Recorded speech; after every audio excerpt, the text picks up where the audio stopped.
السلام عليكم ورحمة الله وبركاته. ازيكم عاملين ايه؟ لو مهتم بالجديد ومفيد فعلا من التطبيقات اشترك في القناة وفعل زر الجرس عشان يوصلك كل ما هو جديد ومفيد فعلا من التطبيقات. اشتراكك في القناة وتفعيلك لزر الجرس واشتراكك في عضوية مميزة بيخلينا نقدر نساعدك ونرد على كل الأسئلة والاستفسارات بتاعتكم حول التطبيقات وعالم التطبيقات.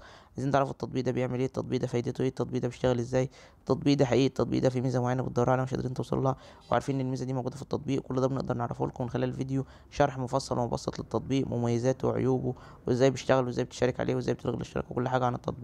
طبعا ده بيتطلب مننا وقت وجهد، بالاضافه كمان ان احنا بنعرفكم التطبيقات الجديده اللي جوجل بلاي بتنزلها واللي بتسهل على الناس حياتها وبتخلي الناس حياتها بشكل افضل وبشكل اسرع وبشكل منظم. النهارده ان شاء الله مع شرح تطبيق جديد هو اسمه تطبيق وول مارت بيزنس بي تو بي شوبينج. التطبيق ده مساحته 77 ميجا، محمله اكتر من 100,000 شخص.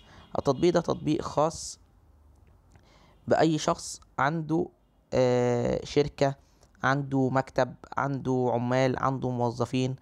بتقدر من خلال التطبيق ده ان انت تشتري ادوات تنظيف المكتب او تشتري كل الادوات الخاصة بالمكتب، زي مثلا عايز تشتري معطر جو، عايز تشتري ملمع اخشاب، عايز تشتري دباسة، عايز تشتري اوراق للطباعة، عايز تشتري حبر للطباعة، عايز تشتري اساس للمكتب، اللي هي الكراسي،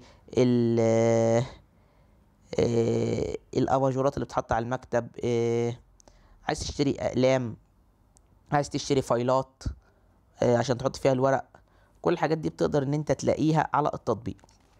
فهو تطبيق خاص بأي صاحب شركة او صاحب مكتب او صاحب عيادة او صاحب مكتب هندسة، حابب ان هو يشتري الادوات الخاصة بالمكتب بتاعه، بيقدر يلاقي كل الحاجات اللي هو هيحتاجها من خلال التطبيق ده. كمان بتقدر ان انت تطلب الاوردر بتاعك ويجيلك لحد عندك، وبيكون عندك كمان فرصة ان انت يجيلك شحن مجاني لو قيمة الاوردر بتاعك عدى ال35 دولار. نسيت اقول لكم ان التطبيق ده تطبيق امريكي داخل الولايات المتحدة الامريكية فقط وليس خارجها. اما لو الطلب بتاعك قل عن 35 دولار بتدفع شحن. اما لو انت اشتركت على التطبيق فانت بتتمنع من ان انت تدفع ضرائب لاي منتج بتشتريه من خلال التطبيق. طبعا اي منتج من هناك في الولايات المتحده بتشتريه لازم تدفع عليه ضرائب. فانت لو اشتركت على التطبيق معناها ان انت مش هتدفع ضرائب على اي منتج هتشتريه. ده كده الغرض من التطبيق ومميزات التطبيق. مشكله التطبيق انه بيتضمن اعلانات وبيطلب منك الاشتراك، بالاضافه ان التطبيق بيكون باللغه الانجليزيه مفيش لغه عربيه، بالاضافه ان التطبيق داخل الولايات المتحده الامريكيه فقط لا غير.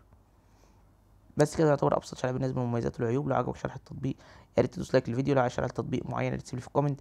لو اكتشفت ميزه او عيب للتطبيق في اي تحديث من التحديثات القادمه اكتبها في تعليقات الفيديو. شكرا، سلام عليكم.